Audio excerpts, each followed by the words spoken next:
એટલે આ દશા માનાથી વર્તો કરીને ઘરેથી દશા બેહાડવાની પ્રથા છે એ કોઈ પણ બેન દીકરીએ દશા માના વર્ત હવે કરવાના નહીં અને જેને દશામાં નડે એ બધા માને મારે એ મેલતી દો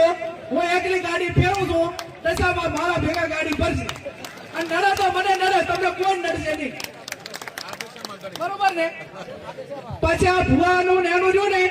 એ કંટ્રોલ બારું છે પણ મહેરબાની કરીને કોઈ ભુવામાં ફસાતા નહીં તમારું જે કર્મ છે એનું એ છે અગત્યનું છે જેવું કર્મ કરશો એવું ભોગવશો અને એવા તમને બ્રહ્મમાં ઘાલશે કે તમને આર્થિક બરબાદ કરશે સામાજિક બરબાદ કરશે કુટુંબમાં બરબાદી લાવશે અને એવી વેમ ઘાલશે તો આખો પરિવાર વેરવિખેર કરશે એટલે મહેરબાની કરીને કોઈ પણ પ્રકારનું દખ હોય તો ડોક્ટરને બતાવવું હગાવાલાને બતાવવું એને વાત કરવાની કોઈ પણ હકામાં હોય તો વાત કરવાની 5 જણા મિત્રોને કહેવાનું પણ ચાહે અંધશ્રદ્ધામાં આવવું